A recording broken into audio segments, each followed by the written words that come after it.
Perhaps something of the true wonder of our native earth struck the men who sailed the Nina, the Pinta, and the Santa Maria beyond the gates of Hercules. And perhaps there are those today who pause before the miracles of travel into space and beneath the sea. For this is an age of wonder. It'll produce, in the bigger perspective of time, new Columbuses and Magellans that men will remember when our own age of exploration is history.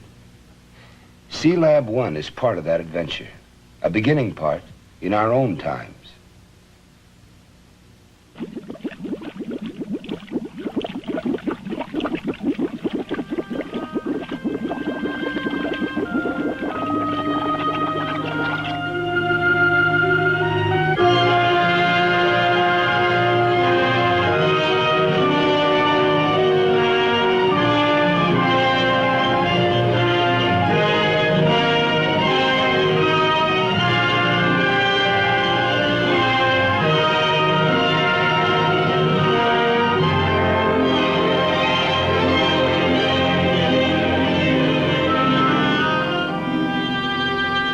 A free-swimming diver moves through the realm that was once called the silent world, if only because there were no men to hear the sounds and understand the message from the deep.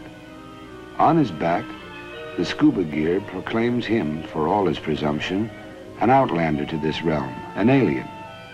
In times beyond the telling, all that lived upon our planet were native to these waters. Waters that cast their blue light as far into space as the size of this planet Earth, and its sun-reflected light permit. Earth, this only place in all the universe where man has discerned liquid water, this rarest of ingredients in the cosmos. What is rare in the known universe blankets our hometown world, the planet Earth. Some 70% of it is covered by the seas. The continental shelf alone, this water-covered plateau that surrounds the continents, is the size of Africa, or 3 times the size of the United States. Explorable, as we see. Exploitable, too. And how much more so it would be if man were a freer agent, like these individuals. At least an immigrant, a kind of resident. If only he didn't have to come up for air so often. But he has to come up, sooner or later. For purposes of ocean exploration, the later the better. As long ago as the 1870s, Francis Paul Burt discovered the formula that is the E equals MC squared of the diver. He can prevent the possibly fatal bends by slowly decompressing at the rate of 20 minutes for each atmosphere of pressure. In 1915, Professor Thompson of MIT mentioned to the Bureau of Mines that helium should make a good gas for breathing under the heavy pressures of the undersea waters. This was a breakthrough indeed. Let us now, for the sake of getting to the point, pass over those dreamers and tinkerers, those scientists and technicians, those curious types of many lands and generations who brought the state of the diving art to the scuba and beyond. Our present chronicle begins in late 1963, when 2 Navy doctors, Captain George Bond and Commander Robert Workman, supervised Project Genesis, in which human beings remained in a highly pressurized chamber for 2 weeks. That they could do so with reasonable comfort and in perfect safety was a tribute to Bond's 8 years of research on the feasibility of breathing gas mixtures rather than normal air. He and Workman verified the usefulness of helium as a substitute for nitrogen to prevent the dangerous narcosis that high underwater pressures could cause.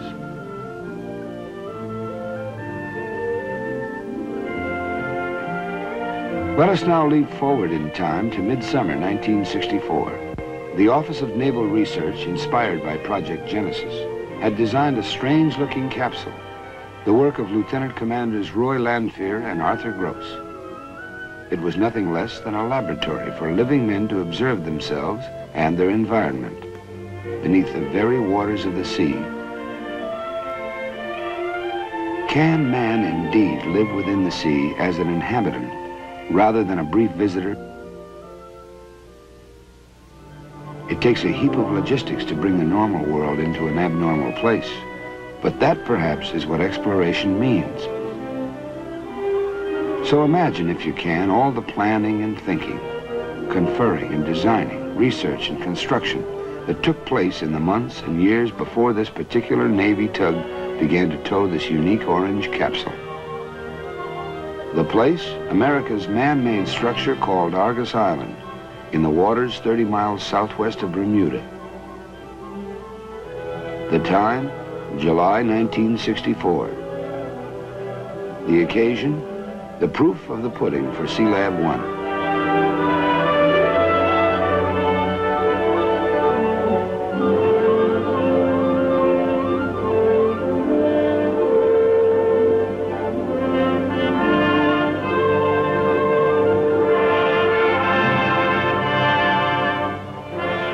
The protagonists, the U.S. Navy, in the persons of hundreds of scientists, technicians, engineers, divers, navigators, and auxiliary personnel. But 6 men in particular deserve the main focus of our attention. Take them in. George Bond, director of the Medical Research Laboratory of the submarine base in New London, Connecticut. Commander Roy Lanfear, and those, all selected by Captain Bond, who will enter the strange shape you see before you. Dr. Robert Thompson, Lieutenant Commander, U.S. Navy, 36 years old, a native of Los Angeles. And 3 enlisted men of some special note. Expert divers, all of them. Men as much at home underwater as men could be, up to the time. Robert Barth, Lester Anderson, Sanders Manning, Navy men in their 30s who were to be the human subjects of the Sealab experiment. Here at the Navy's oceanographic station, Argus Island, the heavy logistics proceed. For if 4 men are to live together at the bottom of the sea for 3 weeks, you are attempting something more than just a diving expedition of a few hours or so. Anyone, so to speak, can dip his foot into the water, but that's not the same as a cross-channel swim.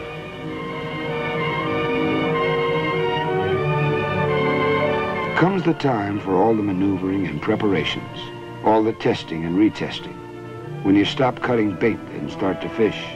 In this case, you load up the bins of the capsule with ballast, say 10 dozen railroad axles and about 10 tons of steel clumps, and it will stop floating and start sinking. Simultaneously, you work precisely and even delicately with mooring lines, cables, connections.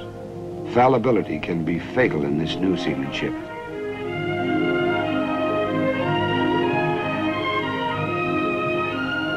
At this point in oceanographic exploration, a man can still use his umbilical cord.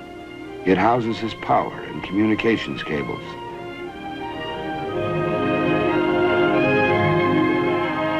Hovering around beneath the surface in the manner of anxious midwives, the divers make certain that all is well.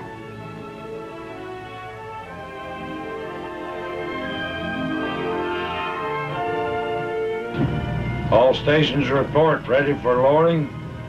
Argus Control, report each foot of descent.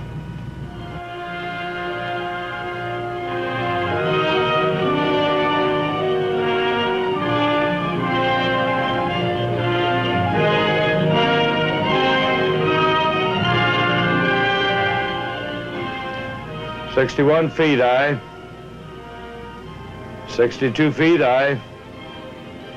63 feet, aye.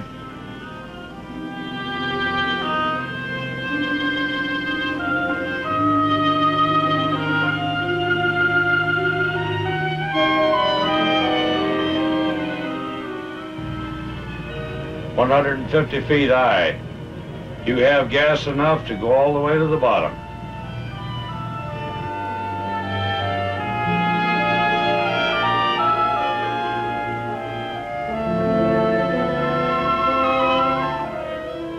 Sealab I on the bottom, aye. Hose pipe bubbling, all conditions normal, all systems going.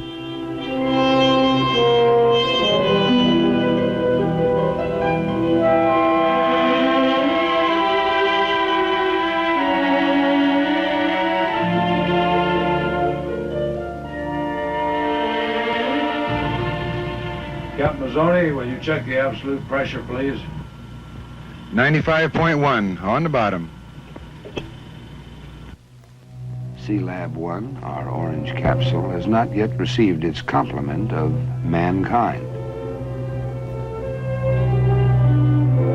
The deep, dark blue ocean of Lord Byron is a lot more interesting if you can, in Captain Bond's words, make man a free agent in the sea, not just for a few minutes, but for days. And so 4 men entered the submersible decompression chamber, or SDC, to take an elevator ride 192 feet down to the bottom of the sea.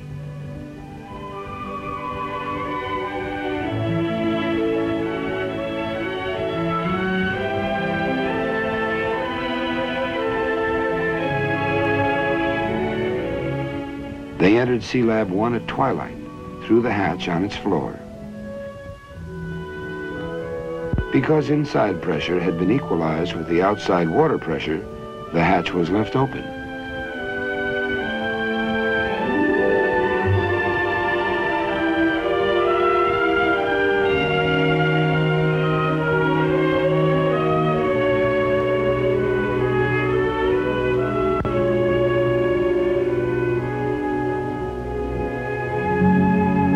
The gas mixture approximated 96% helium and 4% oxygen, but it was gradually adjusted to 76% helium, 20% nitrogen, and 4% oxygen. The interface of water at the open hatch tended to absorb the nitrogen faster than the other gases. Normal air, of course, contains 78% nitrogen, but at the Sealab's pressure, it would be forced into the bloodstream to create nitrogen narcosis, a dangerous, intoxicating condition.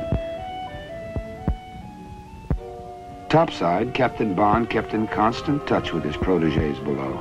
Referring to himself as Papa Topside and to them as his children, he managed nonetheless to keep the foursome undisgruntled because of their deep respect for him. Hadn't he, after all, taken some hefty dives of his own, including one of 302 feet in 54 seconds back in 1958, wearing only a life jacket? That was about 3 times as far as experts considered a safe limit.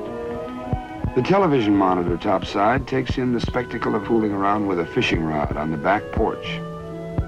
Even in these depths, privacy is not all that easy. The video eye of Big Brother takes it all in. A man can do many things theoretically. He can, for example, assume a certain atmosphere on Mars and then deduce its effect on a human being. But there's nothing like being there. So blood samples from a man 192 feet below the surface of the sea are worth the taking and the logging.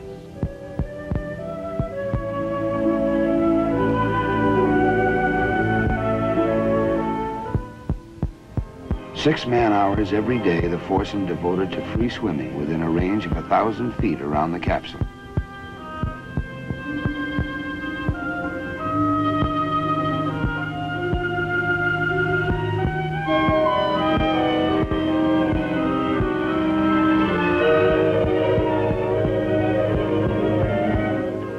They set up gear for scientific experiments along the bottomland of white coral sand.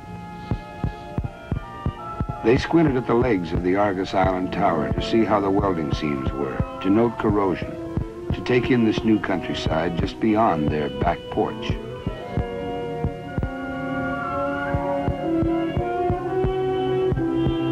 Sometimes they mixed with divers from the barge, including photographers and cameramen.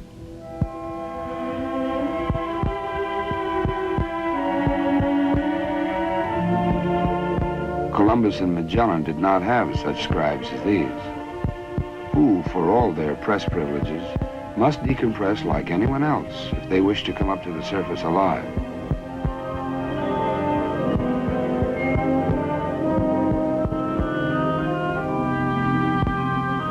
You take your time coming up.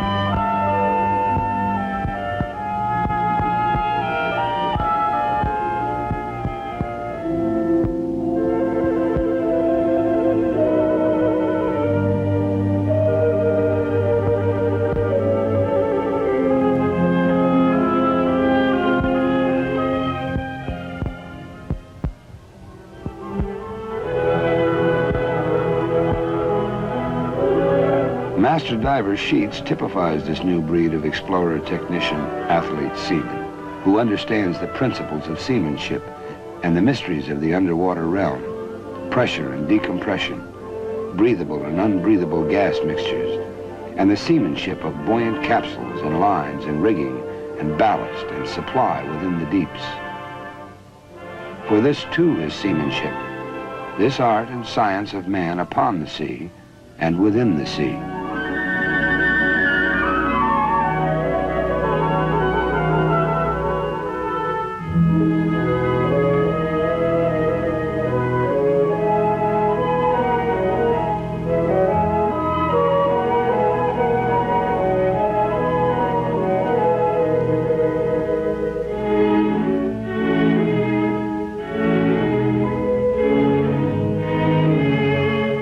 For the longer trips, the men wore scuba gear, but for the shorter swims, hookah gear sufficed.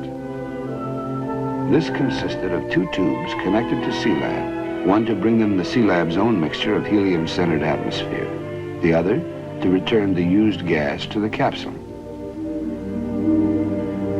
And what the men saw below, for all the tired sophistication that sometimes dogs our civilization, was like a kingdom out of the soaring fancy of the child and the poet, of man and youth, and all the ages of this old planet of ours. Emerald green or zenith blue, depending upon the state of the sky above, the kingdom changes its hue and mood. The angelfish and the grouper saw such visitors as they had never seen before, even in this teeming liquid world with its millions of species. The barracuda, the fearsome creator of one-legged men in the pirate legends, were on their most benign behavior for the tourist invasion. The big fish eat the little fish, said the Latin poet Virgil, and his meaning is literal as well as figurative. The men began to feel close and neighborly toward the fish, so much so that a diver from the barge spearfishing brought forth a cry of protest from Barth. For a man living on the bottom of the sea may see his fish as neighbors rather than as quarry for his hunting. Day followed day. It was a tight life in the Sealab. After 4 days, it became home sweet home. All 40 by 9 feet of her. Minus, of course, space for 3 transformers and all the other gear, such as 6 berths, tables, storage lockers, a shower, 6 electric heaters, a Chamber of Commerce sign, a hot plate. Cooking, however, was limited to baking and broiling. Frying would create greasy hydrocarbon smoke and gases. There was enough food, water, and gas for breathing to last 6 weeks. Atmospheric pressure at 86 pounds per square inch was 6 times that at sea level. The helium in the special atmosphere gave a curious quality to men's voices. Everyone sounded like Donald Duck. Topside, a helium unscrambler made the men's voices somewhat more comprehensible. Sealab 1, this is Sealab Control. Anderson, man the helium unscrambler and give me some test phrases. This is Sealab, manned and ready. Are you on? Let's have the test phrases now, please. I'll do it. They want to come in. We'll go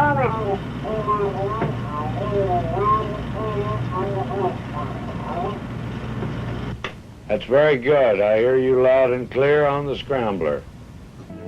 The Sealab atmosphere did not contain enough oxygen to light a match, hence no smoking. It also permitted the men to bring water to a heat far above its sea level boiling point, but without a trace of steam or vapor. Open a soft drink and the bottle would suck air in rather than fizzing out. Let us remember these rare moments on the ocean bottom. Manning and Anderson playing cribbage before bedtime. Going topside after a visit to the Sealab, Captain Walter Mazzoni, Technical Project Officer. Mail delivery, about as prompt as anywhere else under the American flag. But the dented plastic jug shows what pressure can do. They also serve who only endure, day after day and night after night beneath the sea. There was time to loaf and time to read, as well as to work. For a man that endures, a man who simply is triumph enough 192 feet down. Dr. Thompson keeps a medical mind focused on the others, who indeed are busy enough with their daily swims, collecting bottom samples, checking gas cylinders, and taking pictures for later analysis.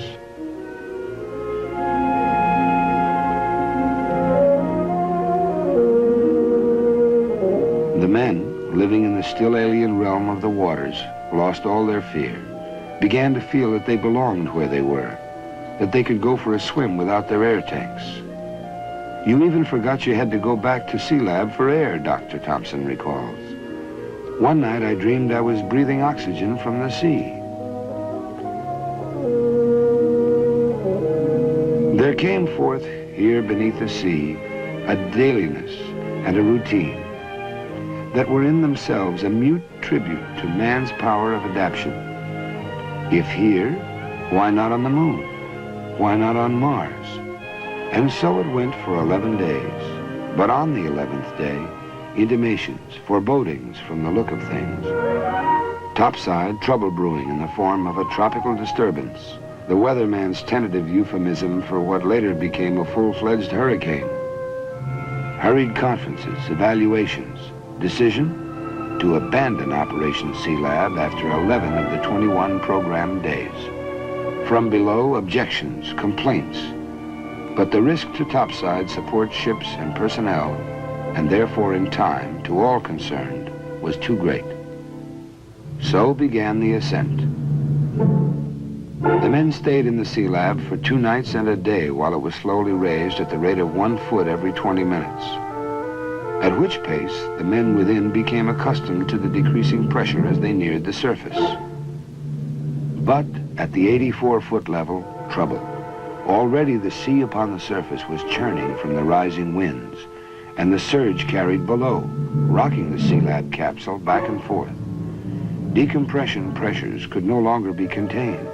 So, at 84 feet, the men transferred to the submersible decompression chamber to rise to the surface, where they remained another 25 hours before they saw, once again, the light of atmospheric day. Decompression took 55.5 hours in all. Had the men not ascended gradually, ridding themselves of the absorbed gas little by little, dangerous bubbles might have formed in their bloodstreams and risen to their brains, a fatal probability. This danger, Both said, is the monkey on every diver's back. It's tedious, of course, waiting it out in the SDC, but tedium is preferable to death. Patience is the most important virtue a diver can have.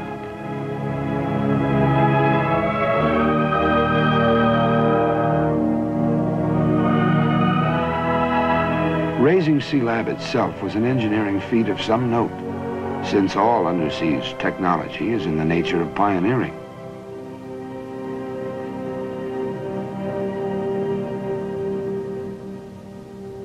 Scratched by cables rubbing against her, she emerged none the worse for the 11-day weight of the ocean upon her. And when the men have gone, the sea remains. From its teeming deeps are fish and plankton and algae enough to feed the entire foreseeable earth, if men will learn how to harvest these fertile waters. The sea remains, rich in minerals of all kinds, some of them, like oil, already in production. The sea remains for Sealab and her descendants, for those who will go down to the bottom of it and stay long enough to do some thinking and some work. Sealab I proved that man can take it down below, that if he stays down 24 hours or more, his tissues become fully saturated with helium. Beyond that period, the time required for decompression does not increase, however long he remains below. Sealab was an adventure, a test of man's capacity to survive where survival is the biggest job he has. Beyond survival lies progress, and perhaps a civilization of growing permanence. For the sea remains. Sealab I is but an incident, a point in time already in the past. Sealab I proved that man does not have to decompress between work periods beneath the sea, that he can, under the precise conditions we have seen, remain below indefinitely. What lies before man here on his own planet, here in the watery inner space that is no less a challenge to his talent and his endurance than the space beyond the upper atmosphere? Will he have the genius to harvest the food of the sea? Food enough even for the exploding population of the crowded land. Will he build factories to process the seafood? Or will he, in this less than perfect world, use the underwater realm for military purposes? Will there be manned outposts on the ocean bottom, fortresses, submarine bases, supply depots? Will he build for the better life, resort hotels, sightseeing, and scientific buildings within these waters? Will he mine the elements, everything from iron to cadmium, from aluminum to oil, that rest unexploited within this planet Earth, beneath the sea? We are reminded of the words of the late John F. Kennedy. "We are just at the threshold of our knowledge of the oceans," he said. Already their military importance, their potential for weather predictions, for food, and for minerals is evident. Knowledge of the oceans is more than a matter of curiosity. Our very survival may hinge upon it. Sealab I is a part of the strange, colorful hardware of our age. An age chock full of wonders, but still a time when there remains unknown realms for men in which to adventure. Adventure, yes, but more important is the knowledge gained from scientific investigation of the unknown. From knowledge comes strength, a step in progress toward the essential strategic goals of the future, which will require increasing utilization of the vast oceanic areas for our security.